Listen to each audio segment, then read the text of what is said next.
कहाँको रिसोर्ट हो यो तल भ्यूहरु खिच्दै लगेर हाल्ने हो यो माइ गॉड कस्तो खतरा है कति राम्रो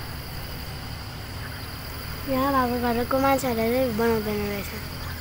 यहाँ घर सबै अल्छी लाएर सुतिहाल्छ के बनाउँछ बेरदेखि लाएर हामी पो बाहिरबाट आएको र हामीलाई रमाइलो लाग्यो घुम्नलाई मात्रै हो गाइजहरु सुटिङमा आएको यहाँ त हलोपत्री पर्यो बाटै थाहा नभएर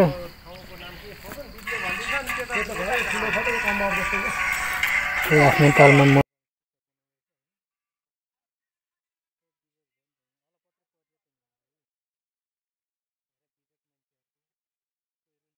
बसिरहेछ भोक पनि लाग्यो होला होइन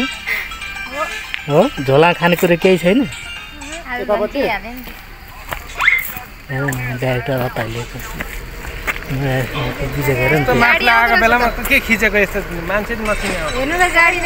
गाडी आउँदो रह त यहाँ फेरि स्कुल बस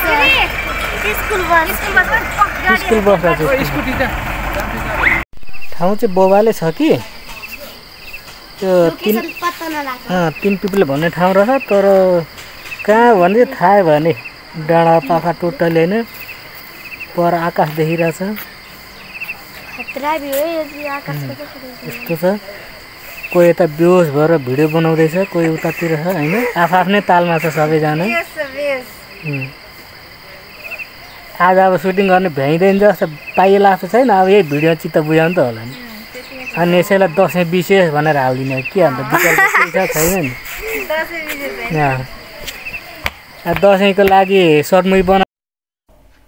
दसैँको सर्ट मुभी खिच्न गएको थियौँ हामी नुवाकोटतिर तर बाटो अलमल्ल भएर कोही भिडियो बनाउने कोही के गर्ने होइन यस भ्यूहरू चाहिँ राम्रै थियो तर अब लोकेसन पुग्न चाहिँ सकिएन चिनेको लोकेसन होइन हाम्रो डाइरेक्टर साहबले फोनको भरमा लोकेसन पत्ता लगाउनु भएको छ त्यो भएर गएको बिच बाटोमा सबैजना अलपत्र बिहानै गयो अनि हामी त भिडियो बनाउँदै भयो त के गर्ने उपाय छैन पछाडिको भ्यू साह्रै राम्रो छ तर म चाहिँ खल आएँ है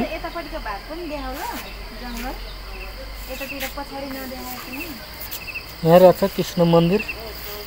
राम मन्दिर कृष्ण मन्दिर रह हामी चाहिँ यहाँ आइपुगेको छौँ यो सर्ट मुभीको सुटिङको लागि आएको लोकेसन थाहा नभएर कता कता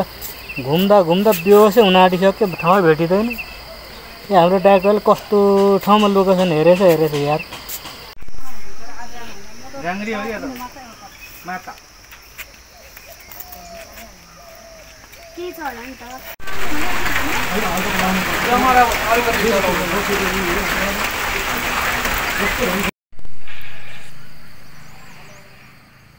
ल गाइजहरु यो चाहिँ